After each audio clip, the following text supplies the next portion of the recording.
50 years ago, Johnny Cash made a choice that destroyed his marriage, broke his family, and haunted him until the day he died. Right now, Blake Shelton is standing at the exact same crossroads. Same warning signs, same pressure points, same pattern playing out in real time. And nobody is talking about it. Tonight, we're going to connect dots that the tabloids are too scared to touch. This isn't gossip. This isn't speculation. This is history repeating itself right in front of our eyes. Two country legends, two impossible choices. One ending already written in stone. The other ending? Still being decided. But here's the thing that should terrify you. Johnny didn't see it coming either. He thought he was different. He thought love would be enough. He thought he could hold on to everything while chasing the spotlight. He was wrong. And by the time you finish this video, you're going to understand exactly why Blake Shelton might be running out of time to change his own story. Stay with me. This one is going to hit different. Watch on this heart of mine. I keep my eyes wide. 4 seconds of a lyric that sounded like a promise. But looking back now, it was really more of a warning dressed up in melody. Johnny wrote those words for Vivian, the woman who knew him before anybody else did, before the legend stuff, before all the mythology, before the pills and the pain and the persona that kind of just swallowed the man whole. She married a quiet Arkansas boy with a guitar and a head full of songs nobody had heard yet. She married potential. She married hope. She married the version of Johnny Cash that still actually needed her. And that's the version fame eventually just erased. Long before Blake Shelton ever stood between Oklahoma dirt and Los Angeles studio lights, Johnny Cash was standing between two worlds of his own. One world was real, one world was performance. And the longer he stayed famous, the harder it got to remember which one he actually belonged to. Watch on this heart of mine. I keep my eyes wide. Most people hear that lyric and think it's about passion or whatever. But if you listen closer, you hear something else entirely. You hear a man describing what it feels like to get consumed by something you can't control. Fame works the exact same way, honestly. It pulls you in real slow. Then it burns everything around you while you just stand there in the center wondering how you even got there. Here's the part most people miss when they talk about Johnny and Vivian. This ain't gossip. This isn't drama for the sake of being dramatic. This is pattern recognition. And patterns don't lie. They just don't. Johnny Cash wasn't born the man in black. That persona came way later. That armor showed up after the wounds started piling up.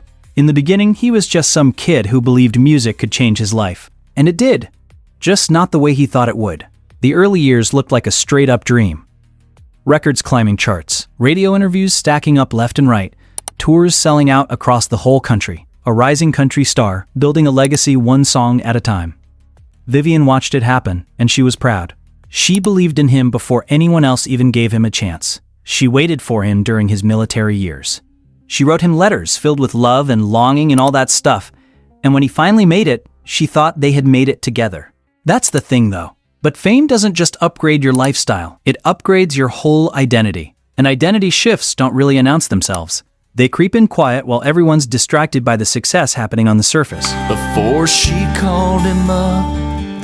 Now fast forward a few decades. Different voice, different personality, whole different era. Enter Blake Shelton, a man built in Oklahoma. Wide open skies, slow mornings that don't rush you. The kind of place where your identity isn't manufactured by anybody. It's inherited, passed down through generations of folks who knew exactly who they were without needing anyone to clap for them. Blake carried that grounding right into country music. That easy laugh he has. That small-town charm you can't fake. Fans felt it immediately because it was the real deal. You literally cannot fake the kind of ease that comes from knowing where you belong in this world. But then something changed.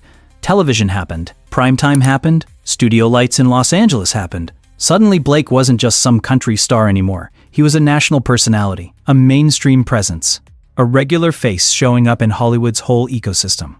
And here's where the pattern starts repeating itself. Johnny's world shifted when fame expanded beyond just the music. Blake's world expanded too. Same pressure, different decade. Same crossroads, different man standing right at the center of it all. Now you got two environments pulling at one identity. Oklahoma on one side, Los Angeles on the other. Dirt roads competing with red carpets. Open skies going up against studio ceilings. And fans have started noticing something that feels way too familiar for comfort. Separate cities, different comfort zones, different daily rhythms. Headlines asking questions nobody really wants to answer. Walking heartache, I've made a mess of me. Blake sang those words like he meant every single one. And maybe he still does, who knows? But Johnny meant every word he sang to Vivian too. That's the tragedy hiding inside every love song written by someone whose life is about to change faster than their heart can even keep up with. This isn't about pointing fingers or accusing anyone of anything. It's about asking that uncomfortable question history keeps forcing us to look at. Can a man raised on open land breathe long-term inside controlled studio spaces without something shifting deep inside him? Can a man balance two opposite worlds without eventually leaning toward the one that claps louder? Johnny tried. He adapted. But adaptation comes with a cost nobody warns you about till the bill shows up at your door. Let me show you exactly how the erosion happens, cause it's important. Johnny's schedule changed first. Tours got longer and longer. Time away from home stretched from weeks into months. Vivian waited. She handled bills, she raised the kids, basically alone. She maintained all the stability while Johnny was out there chasing the momentum. Then his circle changed. People around him shifted from familiar faces to industry players. Managers who only saw dollar signs. Promoters who saw potential and nothing else. Musicians who understood the road way better than they ever understood commitment. Then, his environment changed completely. Hotel rooms replaced the bedroom he used to share with Vivian. Backstage areas replaced the kitchen table where they would talk about their future. Hollywood parties replaced quiet dinners at home. Very easy to be true. I find myself. Johnny felt that train coming long before anyone else even heard it. The momentum of fame don't ask for permission. It doesn't slow down for marriages or children or promises you made before the spotlight found you. It just keeps rolling forward. And you either jump on or get left behind in the dust. He jumped on. And here's what nobody prepares you for when you're riding that train. When thousands of people cheer for you every single night, silence at home starts feeling real different. It feels heavy. It feels kind of boring if we're being honest. It feels like a reminder of who you used to be instead of who you're becoming now. Vivian was still living in actual reality. Bills and routines and stability and that quiet love that don't need an audience to validate it. Johnny was living in pure momentum, movement and validation, and that intoxicating rush of being wanted by strangers who'd never know the real him anyway. The gap between those two worlds wasn't dramatic at first. It was quiet. Missed phone calls that never got returned. Conversations getting shorter and shorter each time. Stories he couldn't fully explain because she wasn't there to live them with him. He would come home physically. But mentally, part of him was still on that stage. Part of him was still hearing all that applause echo. Part of him was still craving the version of himself that only showed up when the lights came on. And that's when something subtle but honestly devastating begins. The version of you at home starts feeling smaller than the version of you the whole world celebrates. Your spouse sees your flaws. Your spouse sees your exhaustion. Your spouse sees the human being hiding behind the persona. But the crowd? They only see the legend. So where do you feel more powerful? Where do you feel more alive? Where do you feel more like the person you actually want to be? The answer to that question determines pretty much everything that happens next. Johnny started leaning toward the applause. Not because he stopped loving Vivian or anything like that, but because the applause never asked him to be vulnerable. The applause never reminded him of his shortcomings or failures. The applause just kept coming as long as he kept performing for it. That's not betrayal in the traditional sense, really. That's transformation. And transformation without awareness becomes distance. Distance becomes disconnection. Disconnection becomes two strangers sharing a house and a history, but literally nothing else between them. Blake knows this pressure exists. Every successful artist knows it deep down. The question isn't whether the pressure will show up. It always does eventually. The question is whether you recognize it before it reshapes you into someone the people who love you can't even reach anymore. And right now, history is watching real carefully. Part 2.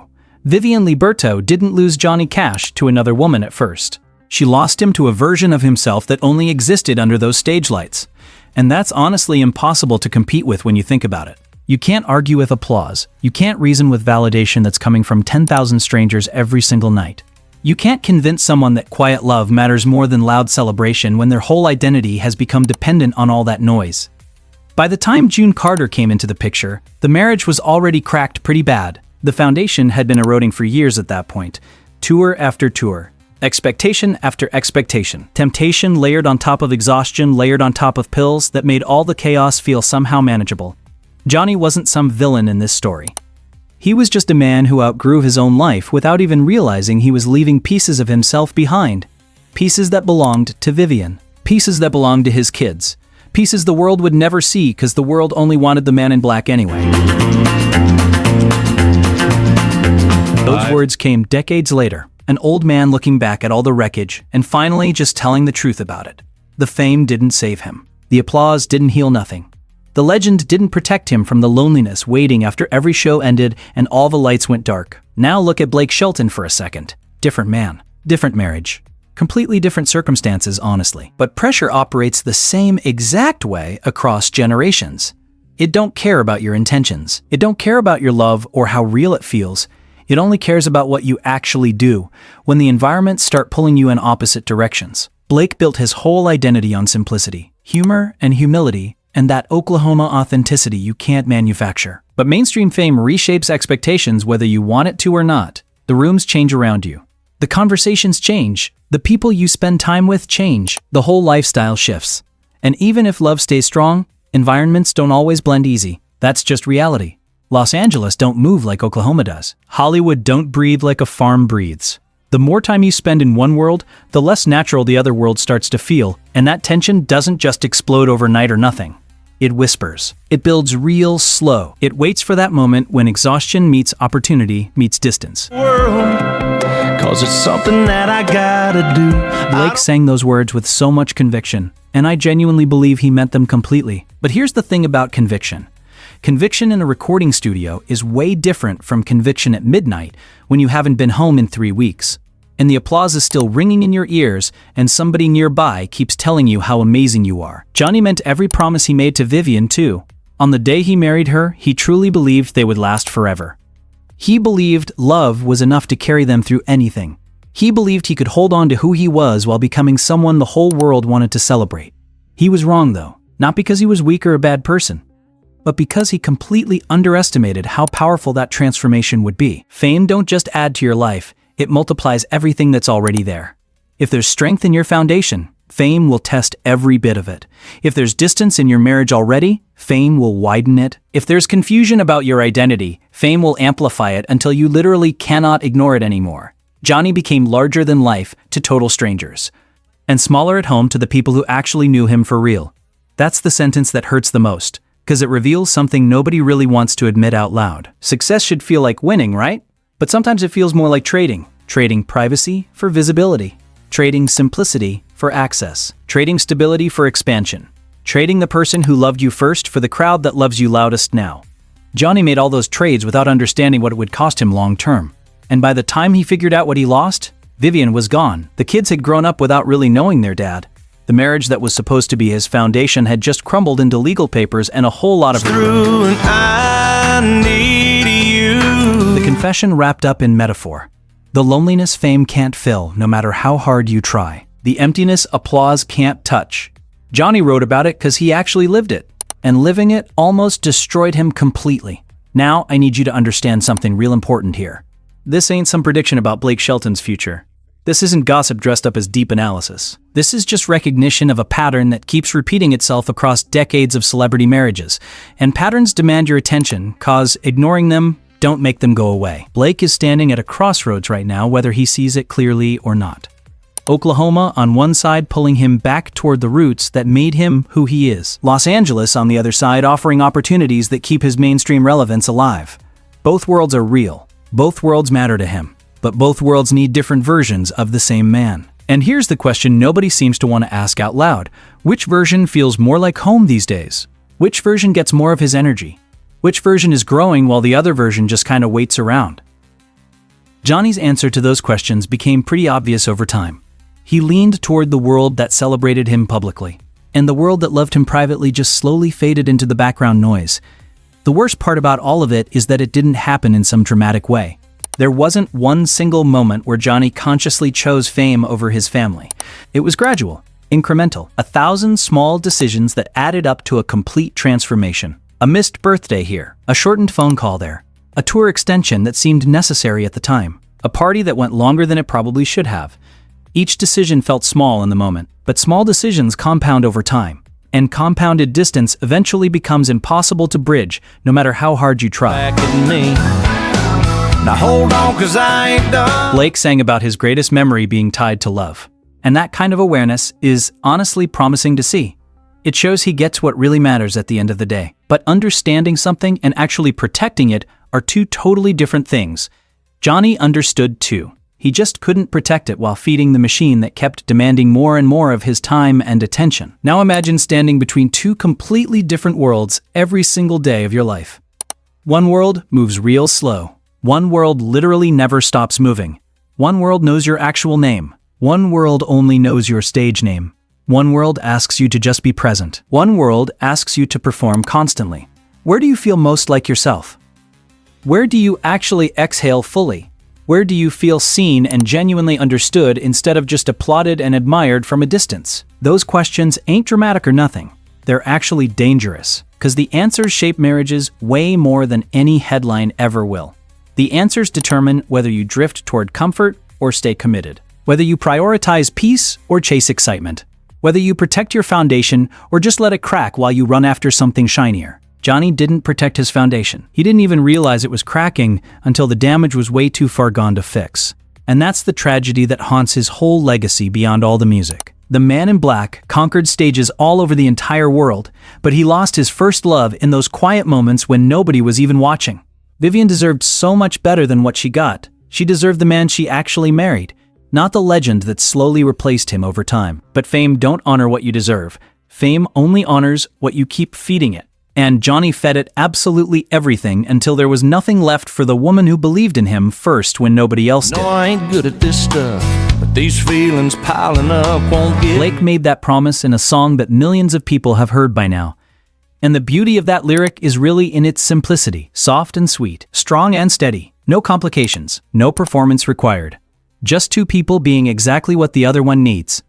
But can that simplicity actually survive the complexity of two different coasts and two different careers and two different worlds demanding attention at the exact same time? Can strong and steady even exist when the ground keeps shifting underneath your feet?